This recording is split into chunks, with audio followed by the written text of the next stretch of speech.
Bom dia, meus irmãos. Estamos aqui mais uma vez para a nossa aula do CEC, Centro de Estudo Cristão. Estamos caminhando aí mais uma vez na aula de conflitos da vida, né? Nós entramos nesse curso agora, estamos na terceira aula. Se você não viu, assistiu as outras duas, eu aconselho você que assista. Mas hoje nós iremos falar sobre o tema por que o mundo está como está. Nós vemos que o mundo, às vezes a gente olha assim, mas por que as coisas estão acontecendo dessa forma, né? Então hoje nós vamos, biblicamente, discutir o assunto e eu convido a você a participar com a gente lá da aula. Vamos lá?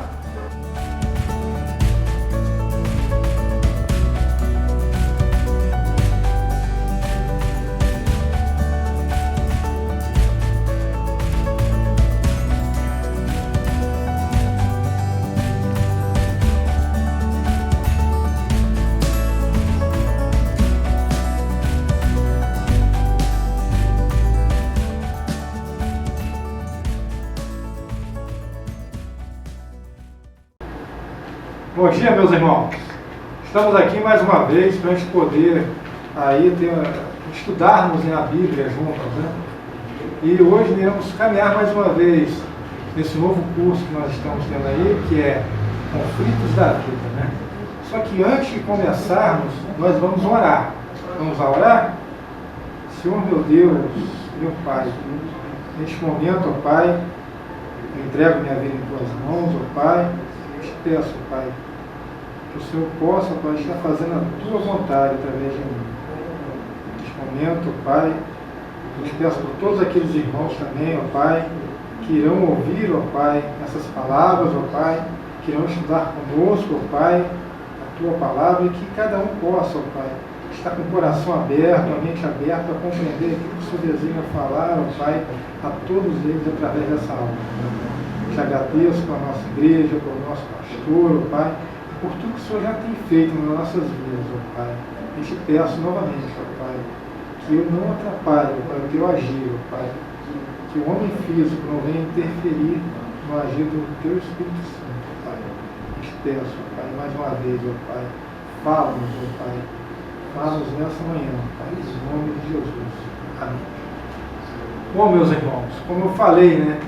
Estamos caminhando em mais uma aula aí do curso Conflitos da Vida. Nós já tivemos duas aulas que aconteceram. Se você não assistiu, eu aconselho que assista.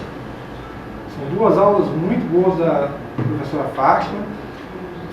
Deu excelentes palavras ali naquelas duas aulas e eu aconselho que você ouça, até para poder dar continuidade aqui, para a gente poder ter uma linha de raciocínio que vá até o final do curso, para que todos possamos compreender o que a Bíblia fala sobre os conflitos, por que os conflitos existem, por que determinado acontece na nossa vida ou no mundo, né? Hoje nós iremos falar por que o mundo está como está. Muitas vezes a gente fala, olha, por que está acontecendo isso, Senhor? Por que nós estamos tendo uma pandemia? Por que está havendo uma guerra em determinado lugar? Por que está tendo alguma catástrofe em outros lugares, né? Então a gente fala, por que o mundo está como está? Então nós vamos lá na Bíblia, né? E vamos começar a desvendar um pouco isso aí, né? Vamos começar a desatar o novelo ali, vamos puxar essa lã e vamos começar a ver por que o mundo está como está. Nosso texto base hoje vai ser lá em Romanos 1, 18 a 32. Romanos 1, 18 a 32. Vamos lá? Vou dar um tempinho para você abrir sua Bíblia aí, para a gente poder acompanhar junto aqui a leitura, né? Então, a palavra do Senhor, ela vai nos falar lá em Romanos 1, 18 em diante. Portanto, a ira de Deus é revelada do céu contra toda impiedade e injustiça dos homens que suprimem a verdade pela injustiça. Pois o que de Deus se pôde conhecer é manifesto entre eles, porque Deus lhes manifestou. Pois desde a criação do mundo, os atributos invisíveis de Deus, seu eterno poder e sua natureza divina têm sido vistos claramente, sendo compreendidos por meio das coisas criadas, de forma que tais homens são indesculpáveis. porque, tendo conhecido a Deus, não o glorificaram como Deus, nem lhe renderam graças. Mas os seus pensamentos tornaram-se fúteis, os seus corações insensatos e obscureceram. Dizendo-se sábios, tornaram-se loucos, e trocaram a glória de Deus imortal por imagens feitas segundo a semelhança do homem mortal, bem como de pássaros, quadrúpedes e répteis. Por isso Deus os entregou à impureza sexual, segundo os desejos pecaminosos dos seus corações, para a degradação dos seus corpos entre si. Trocaram a verdade de Deus pela mentira, e adoraram e serviram as coisas e seres criados em lugar do Criador, que é bendito para sempre. Amém. Por causa disso, Deus os entregou a paixões vergonhosas. Até as suas mulheres trocaram suas relações sexuais naturais por outras, contrárias à natureza. Da mesma forma, os homens também abandonaram as relações naturais com as mulheres e se inflamaram de paixões uns pelos outros, começaram a cometer atos indecentes, homem com homem, e receberam em si mesmo o castigo merecido pela sua perversão. Além do mais, visto que desprezaram o conhecimento de Deus, ele os entregou a uma disposição mental reprovável para praticarem o que não deviam. Tornaram-se cheios de toda sorte de injustiça, maldade, ganância e depravação. Estão cheios de inveja, homicídios, rivalidades, engano e malícia. São bisbilhoteiros, caluniadores, inimigos de Deus, insolentes, arrogantes e presunçosos. Inventam maneiras de praticar o mal, desobedecem a seus pais, são insensatos, desleais, sem amor pela família, implacáveis. Embora conheçam o justo decreto de Deus, de que as pessoas que praticam tais coisas merecem a morte, não somente continuam a praticá-las, mas também aprovam aqueles que a praticam. Lendo essas palavras, eu me lembrei aqui, né? Antigamente tinha um folhetim chamado O Povo, né? Que era, o pessoal costumava falar, né? Se torcesse ele, que saía sangue e órgãos das pessoas, porque ele só falava em desgraça, só em morte, homicídio, só em coisas terríveis, né? E a gente vê na palavra que essas coisas, elas não são de hoje. A natureza humana, ela se encontra pervertida desde o jardim do Éden, desde o momento em que o homem desobedeceu a Deus e cometeu o pecado de desobediência, né? Então o pecado, ele adentrou a humanidade, e isso fez com que a nossa natureza fosse predisposta às coisas erradas, aquilo que não provém a Deus, né? Então, observar o comportamento das pessoas, né, que é citado aqui em Romanos, parece que estamos olhando uma página de um folhetim, né, diário, né? Parece que a gente está em nossa casa pegando um jornal de notícias locais ou mesmo internacionais e lendo. Porque tudo que está aqui acontecendo, continua acontecendo. O homem evoluiu tecnicamente, evoluiu através de suas artes, evoluiu através da ciência, né? Modificou seu modo de viver em algumas coisas, mas a sua natureza continua da mesma forma, né? Então Paulo cita a obra daqueles homens, dos homens de hoje, para destacar que a natureza que é nova de cada pessoa que ainda não conhece a Jesus como Senhor e Salvador, continua igual. Então a gente vê que a natureza humana, mesmo passando tanto tempo, ainda continua da mesma forma, né? Se a gente for aqui, ó, o apóstolo ele faz uma lista dos pecados cometidos pelos homens, né? Impiedade, perversão, injustiça, coração insensato, irracionalidade, imundície, idolatria, lesbianismo, homossexualidade, injustiça, malícia, avareza, maldade, inveja, homicídio, contenda, dolo, malignidade, difamação, calúnia, insolência, soberba, presunção, maldade, desobediência aos pais, insensatez, perfídia, infidelidade, desafeição e falta de misericórdia. Gente, uma lista longa, mas que também não contempla todos os pecados do homem, porque o homem a cada dia consegue acrescentar ainda mais maldade à lista daquilo que a gente acha que estava ruim, né? Um amigo meu falava, você pensa que está ruim? Não está ruim, porque vai ficar pior. E é exatamente isso que acontece com a natureza humana. Cada vez mais o homem vai se depravando, vai criando novas oportunidades de acrescentar maldade à sua lista de pecados. Então, se a gente for comparar essa lista que Paulo fala aqui em Romanos com 2 Timóteo 3, 1, 4, elas são bem parecidas, né? Bem iguais, né? Depois, por curiosidade, vá lá e leia, né? 2 Timóteo 3, de 1 a 4, para você ver que as listas elas casam e se complementam em determinados pontos, né? Então, o homem ele tem uma natureza pecaminosa, como nós falamos, né? Os 3 primeiros capítulos de Gênesis mostram que o homem, após ser criado, desobedeceu a Deus, herdando em consequência uma natureza que ele se inclina à prática do pecado, conforme Romanos 5,12, né? Sendo assim, a natureza humana sem Deus atrai o pecado e parece natural praticá-lo. Parece muito mais natural a gente fazer aquilo que é errado do que a gente fazer o que é certo em determinado momento.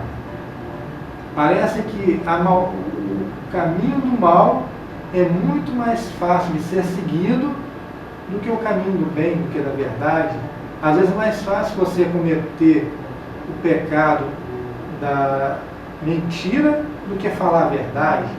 Às vezes parece ser mais fácil você enganar alguém do que você agir de forma verdadeira com a pessoa, né? Então por aí a gente tira que a nossa natureza ela já vem desde o nosso berço, né? Desde o nosso nascimento. Nós já nascemos maus, né? Às vezes as pessoas falam assim, um bebê não tem maldade, um bebê não tem pecado. Mas a palavra fala que nós já nascemos em pecado. Então a gente tem que repensar um pouquinho aquilo antes de correr atrás dos nossos desejos, antes de achar que nós estamos procurando a nossa felicidade, né? Se realmente o que nós estamos fazendo não está indo contra Deus, não está ferindo as pessoas que estão ao nosso redor e até mesmo nos ferindo internamente. Porque às vezes a gente acha que está fazendo algo que é agradável, mas no fim das contas, o caminho do pecado, o salário do pecado é a morte.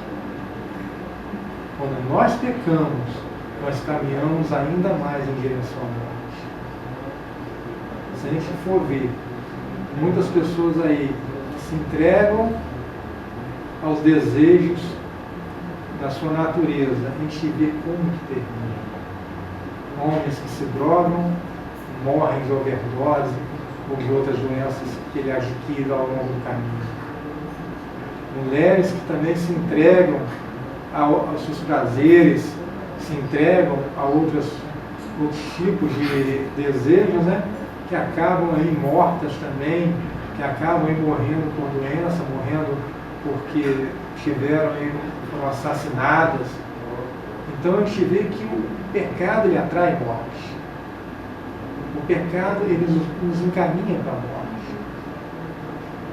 Mesmo uma pessoa salva tem a velha natureza, né? Mesmo depois a gente ter aceito a Cristo, não quer dizer que no momento que você aceitou a Cristo você deixou de ser pecador. Não, continuamos pecadores.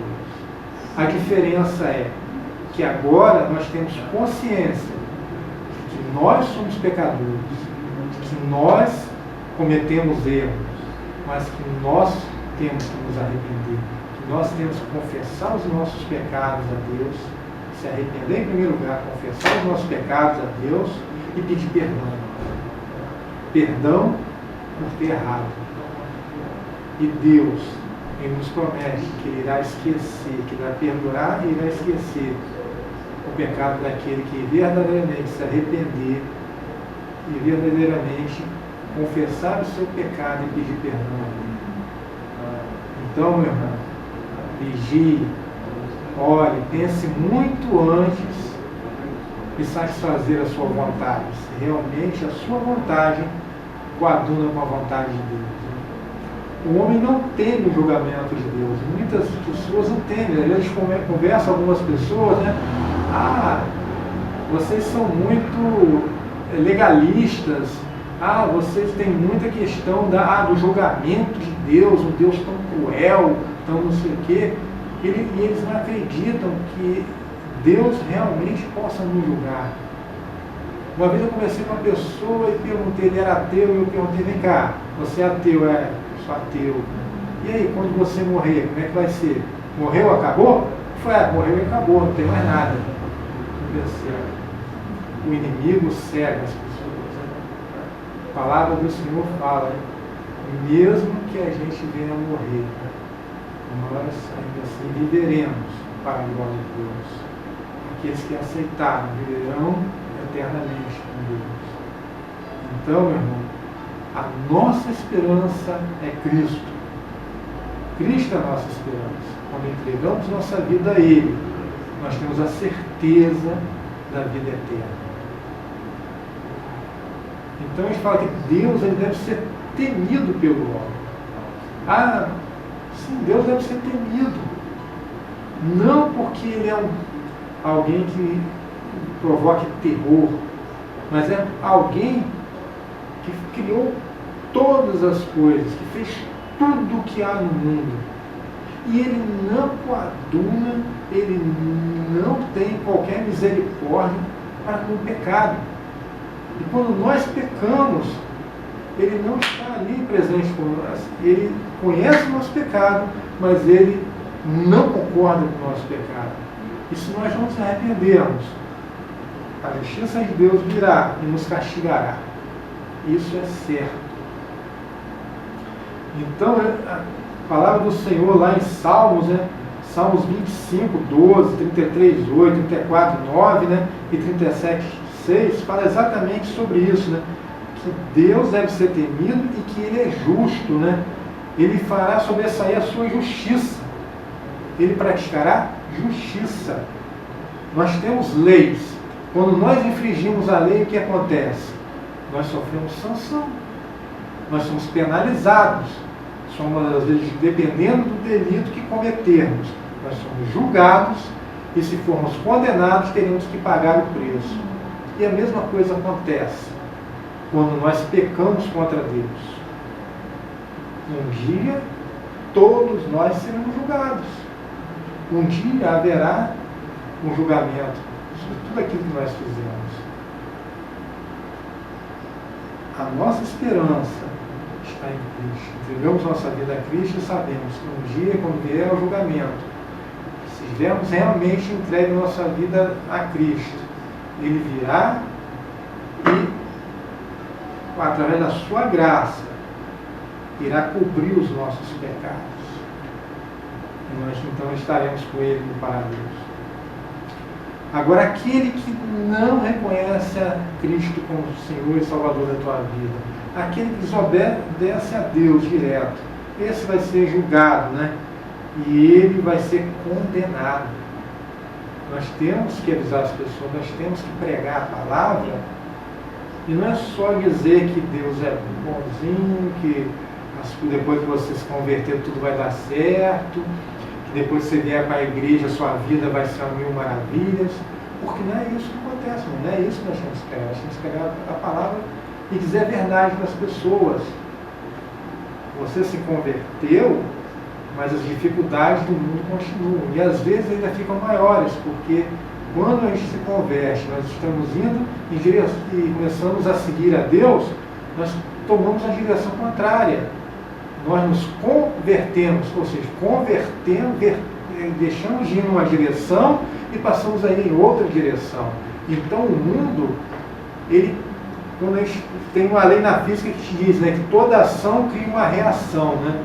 Então a nossa reação de mudar a nossa direção, quando nós entregamos nossa vida a Deus, entregamos nossa vida a Cristo, a reação do mundo é vir com maior força por cima de nós, é tentar fazer com que nós voltemos para aquela direção, que nós voltemos a seguir aquilo que ele dita. O que o inimigo nosso dita? Olha, esse negócio de igreja não está com nada. Esse negócio de sexo só depois do casamento não está com nada. Ah, esse negócio de não beber, não fumar, não usar droga. Ih, rapaz, isso é careta demais, né? Ó, pessoal, estou usando careta porque eu já sou coroa, tá? Mas tem muita gente aí que, é quadrado, não sei o quê, está pagando mico, né? Meus filhos falam muito isso, e pai, pagou mico, né? Então, o tempo vai passando e a gente vai vendo que as coisas mudam, mas algumas coisas, outras não, outras permanecem. A natureza humana permanece. Né? Então, como eu estava falando, quando a gente se converte, o mundo, ele vem com um animal ferido, ele vem em cima e tenta te tragar novamente por meio dele. Né?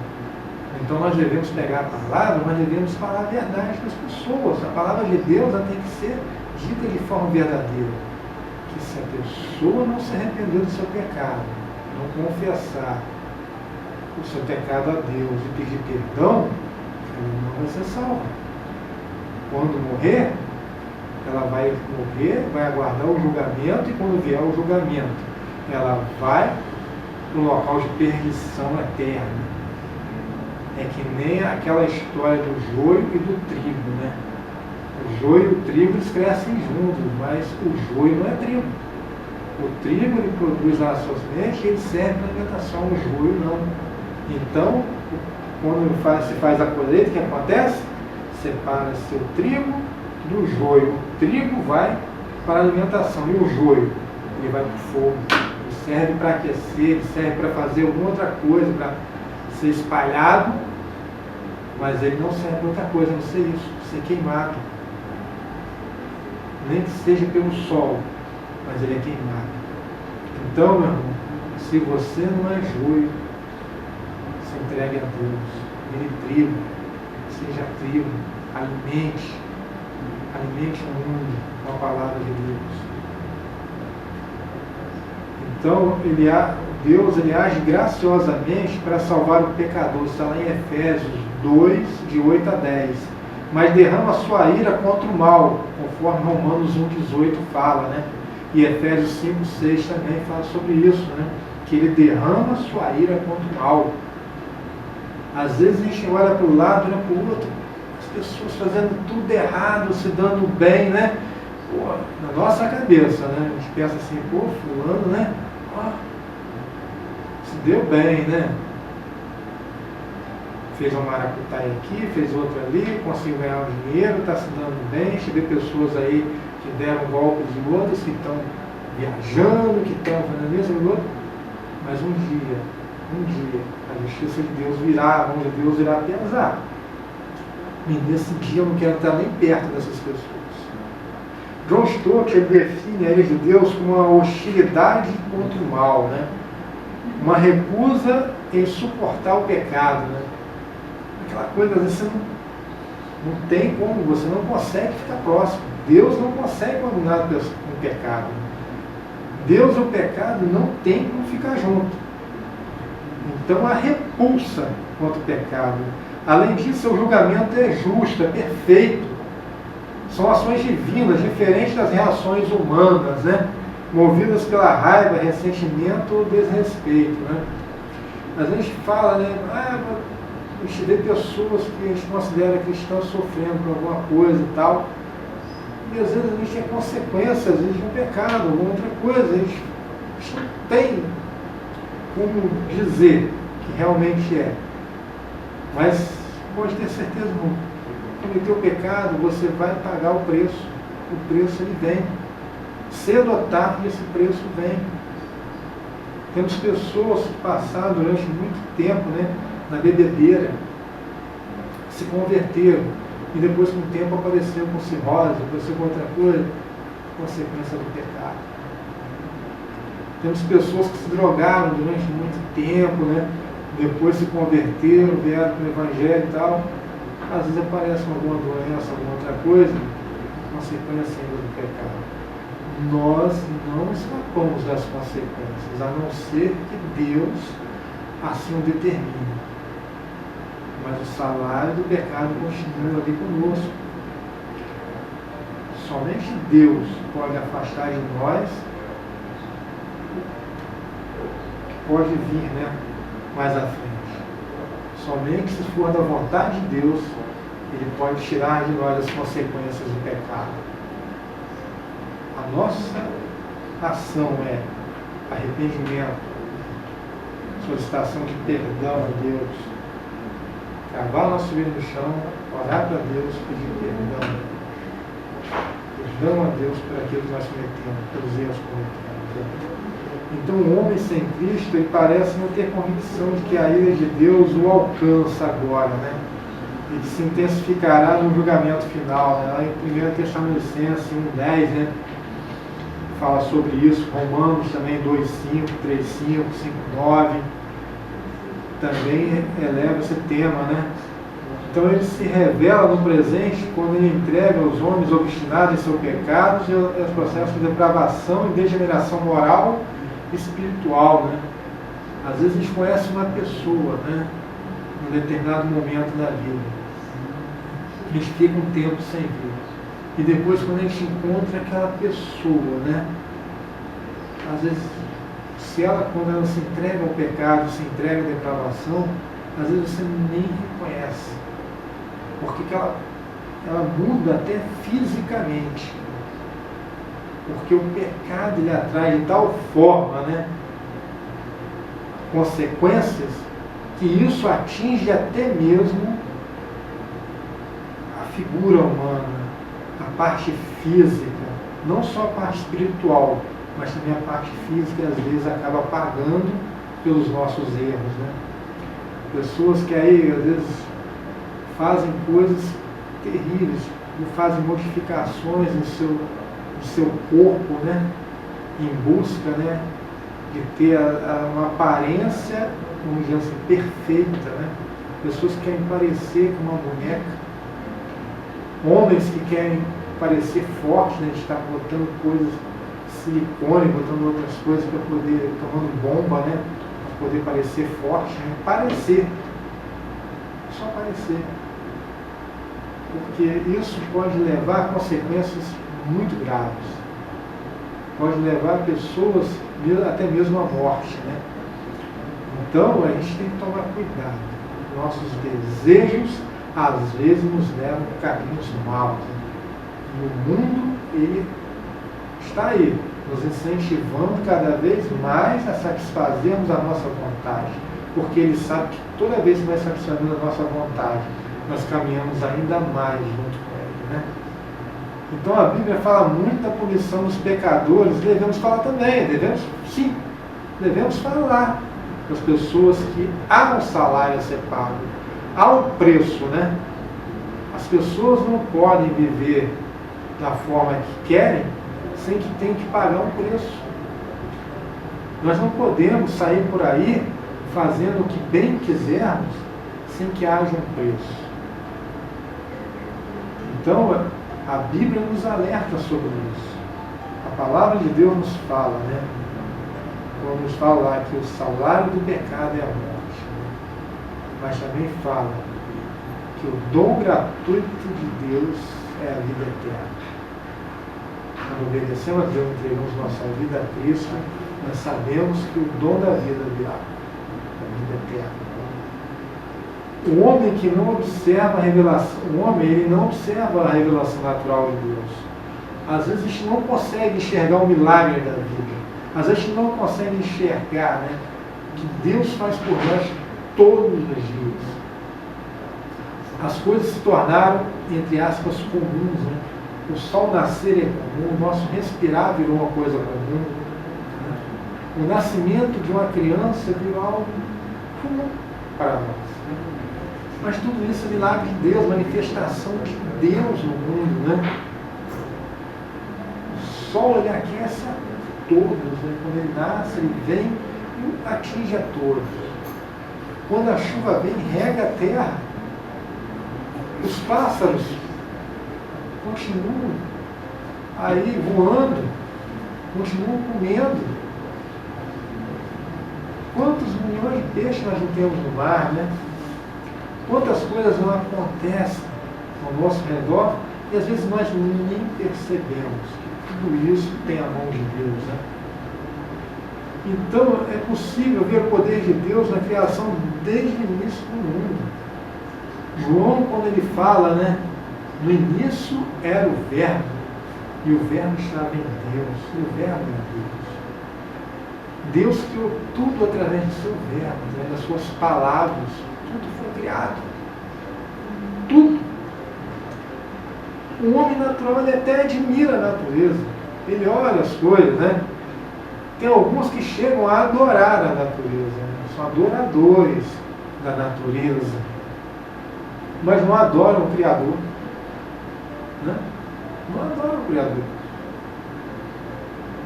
E tudo isso, tudo que está ao nosso redor, tudo que nós vemos, tudo aquilo que nós podemos sentir aqui, foi criado por Deus. A beleza do céu, a majestade das montanhas, né? A imponência do mar, né?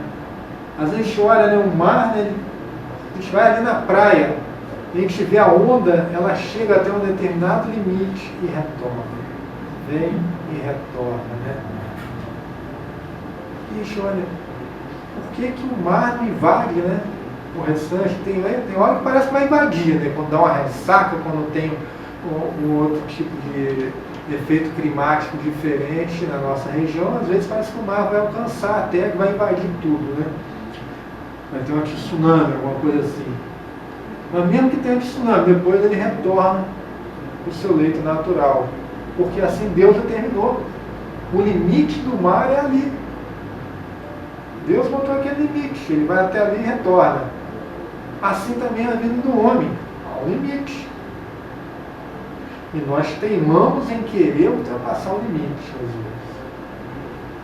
E Deus, às vezes, tem que nos trazer de volta, né? Olha, Deus, às vezes, puxa, né? Olha, calma aí. Esse não é o caminho que eu te disse que eu sei. É aqui. Só temos um caminho. Os cristãos, assim que Cristo foi crucificado, né? Que ele ressuscitou e ascendeu aos céus, os cristãos eram conhecidos como seguidores do caminho. Porque muitos ouviam falar o quê? Que Cristo, quando Cristo falou, né, eu sou o caminho, a verdade e a vida. Então eles falavam que o único caminho era Cristo. Então eles falavam, eles são seguidores do caminho.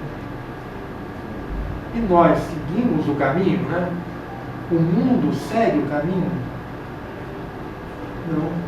O mundo, ele não deseja seguir o caminho. E o mundo não deseja que nós sigamos o caminho. Então nós temos que abrir o olho, temos que procurar na palavra, saber qual é a vontade de Deus, qual caminho devemos tomar. Algumas decisões, né, ou até mesmo todas, deveriam ser postas diante de Deus, antes de tomarmos algumas decisões. Só que nós somos teimosos. E nisso eu estou com vocês. Eu acabo também, algumas vezes, tomando algumas decisões de impulso. E às vezes, quando eu tomo uma decisão de impulso, quebra a cara. Como muitos quebram. Né? Às vezes Deus é misericordioso, né? Ele permite que a gente ainda consiga, né, chegar a algum determinado lugar. Mas aí ele vai e põe o limite ali, pá, já chegou, daqui não passa, né? Às vezes a gente chega na beira do precipício, e Deus, calma aí, meu filho. Volta, que você já chegou, já ultrapassou a linha que devia ultrapassar, vamos retornar agora, né? Em determinados momentos a gente tem esses impulsos, né? Mas nós devemos botar nossas decisões, nossas decisões nas mãos de Deus. Devemos procurar a vontade de Deus. Então, Paulo diz que desde o princípio do mundo o homem pôde observar as coisas criadas, os atributos invisíveis de Deus. O seu eterno poder, a sua divindade, né? Lá em Romanos 1,20 ele fala sobre isso. Deus se manifesta diariamente, a todo momento, a todo instante, né? Só em podermos respirar, só em podermos tragar o ar. Isso que é vontade de Deus, é a manifestação de Deus, né? Que pôs o oxigênio para que pudesse suprir a nossa necessidade, né, de respirar. Deus. No entanto, mesmo tendo tanto conhecimento natural, os seres humanos, eles não glorificam a Deus.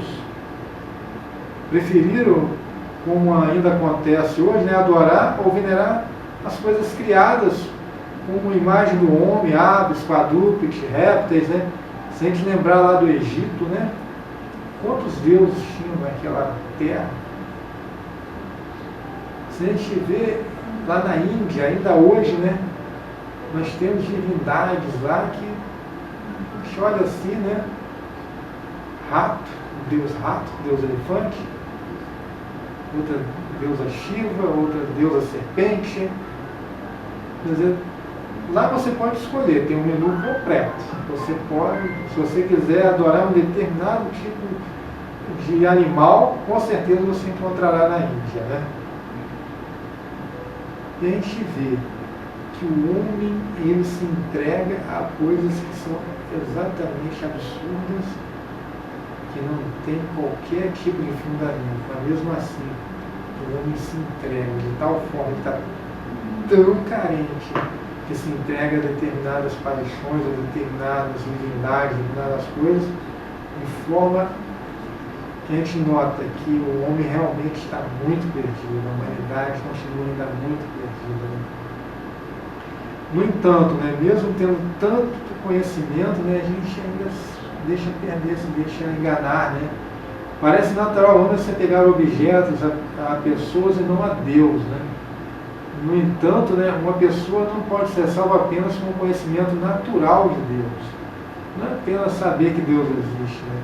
No entanto, ela precisará da revelação especial de Deus em Cristo, né?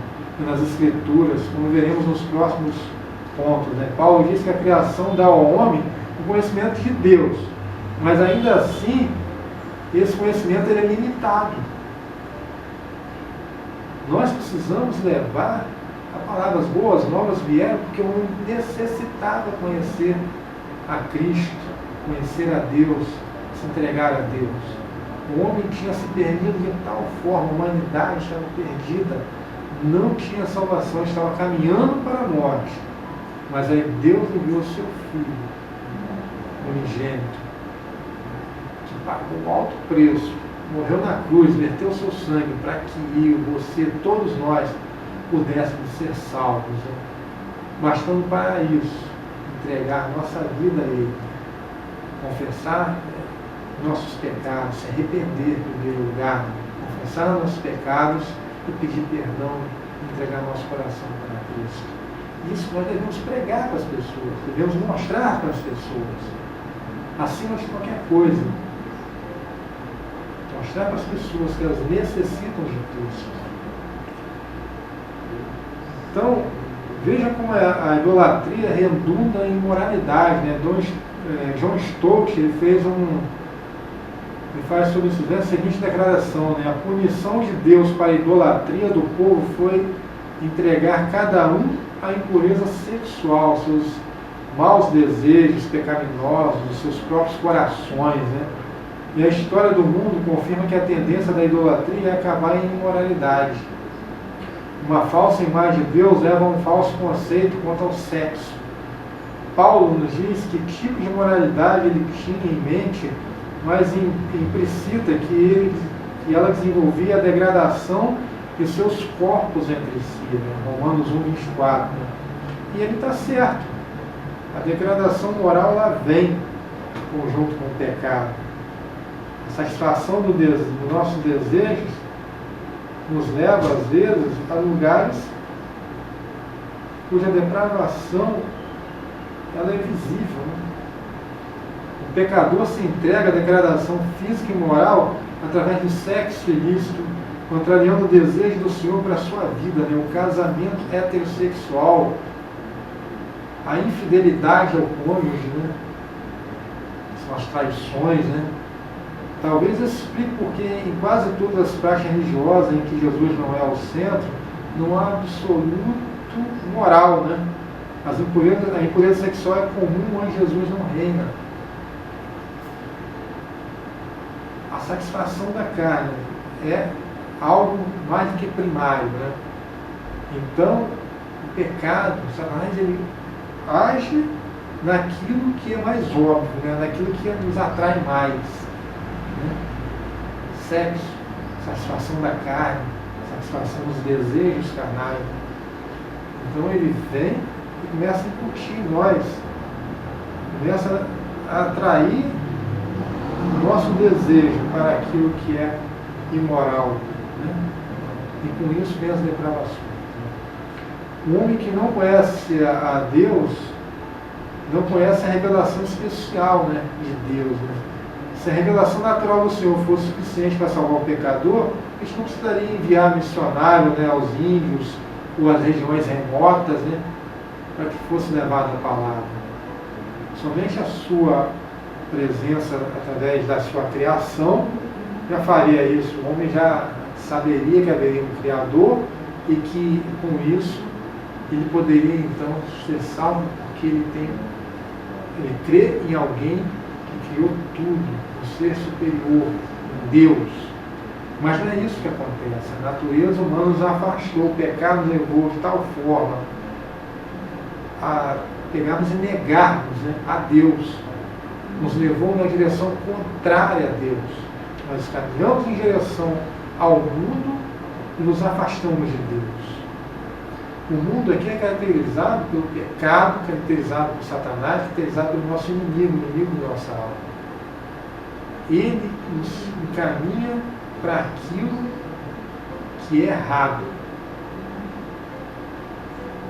Deus aponta o caminho certo e o mundo aponta o caminho errado. Por isso que quando a gente fala em conversão, converter, mudar de direção, quando a pessoa se entrega a Cristo, porque ela deixou de seguir o mundo, retornou para Deus. Então a palavra fala, né, que o conhecimento pleno de Deus só pode ser usufruído por aqueles que em Cristo foram feitos novas criaturas, lá em Mateus 11, 27. Né? E somente nas Escrituras o homem pode conhecer o Deus verdadeiro e a vida eterna, João 17, 3. Né? Jesus é a expressão exata de Deus, Hebreus 1, 3. Que como tal pode fazer conhecido de todo o homem. Né? João 14, 1 a 15. Né? Então, as Escrituras, somente através das Escrituras, o homem pode conhecer a Deus, só através do conhecimento da palavra de Deus, do conhecimento das Escrituras sagradas, o homem pode então conhecer a Deus, pode então ter acesso à vontade de Deus, acesso a conhecer a vontade de Deus. A nossa leitura diária, ela nos nutre, ela nos faz conhecer aquilo que Deus deseja. Devemos diariamente abrir a palavra, ler a palavra e pedir a Deus que nos esclareça sobre aquilo que nós estamos vendo. Que Ele também nos dê capacidade para entender a vontade dEle, né, para a nossa vida. Então, diante, né, do que se expõe, né, tão claramente, a natureza pecaminosa do homem, sem Cristo, a nossa reação deve ser a mesma que o apóstolo Paulo, né, pregar o Evangelho. No verso 16 de Romanos 1, ele diz: pois não me envergonho do Evangelho, porque é o poder de Deus para a salvação de todo aquele que crê, primeiro do judeu e também do grego. Devemos pregar a justiça de Deus revelada no Evangelho, né? Romanos 1,17, para que os homens sejam livres da sua ira, Romanos 1,18.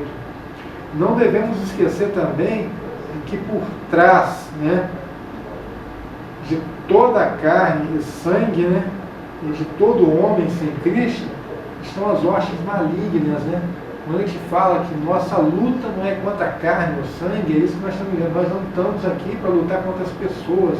Nós não estamos aqui para ficar maltratando as pessoas. Nós estamos aqui para dizer para ela, olha, há um caminho. Há uma forma de você desapegar-se do seu pecado, se entregar para Deus e ter vida eterna. Né? E não é isso, né? Se a gente ler Efésios 6:2, a gente vê que as hostes malignas estão aí e começam a trabalhar. Toda vez que você começa a pregar para alguém, o inimigo começa a trabalhar contra. Né? Então nós devemos também ter a ciência de que quando começarmos a pregar, o mundo ele virá como um leão fugindo, né, ao nosso encontro. Né? E também sobre a pessoa que está ouvindo. Porque ele não deseja que essa pessoa o abandone, que ela se converta, que ela mude a direção da tua vida. Né?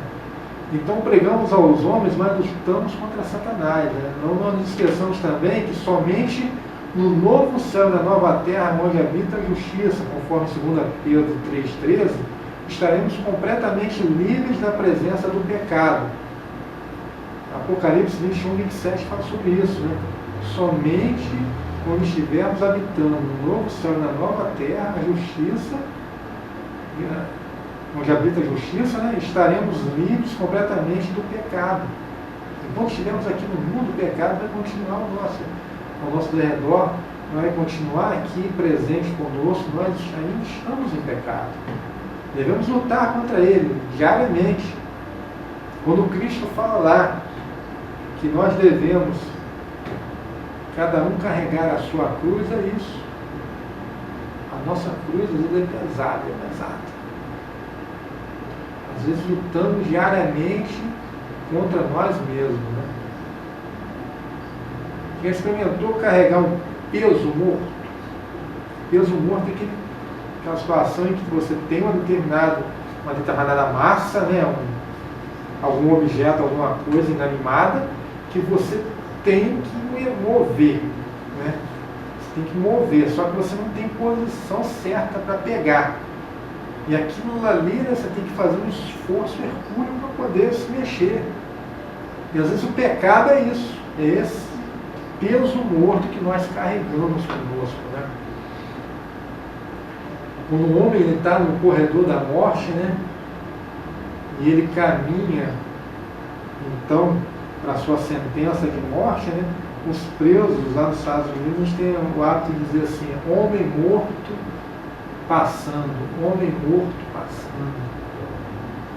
E às vezes, meu irmão, nós estamos no corredor da morte, não sabemos. E o mundo fica gritando, homem morto passando, homem morto passando, homem morto passando. E nós não ouvimos, né? Nós ficamos, às vezes tapamos o nosso ouvido, porque não queremos ouvir que estamos caminhando para a morte. Mas essa é a realidade que nós vivemos. Cada dia, cada segundo que passa, caminhamos ainda mais em direção à morte. Mas quando aceitamos a Cristo, quando arrependemos do nosso pecado, confessamos a Ele, entregamos nossa vida a Ele, pedimos que Ele venha habitar conosco, nós temos a certeza que passamos então a caminhar para a vida eterna. Cada dia que passa, eu tenho a certeza que estou caminhando para o braço do meu Senhor. E é isso que nós precisamos buscar. Temos que ter certeza que quando entregamos nossa vida a Deus, a Cristo, que nós caminhamos para a vida eterna. O mundo, meu irmão, ele já esmagou.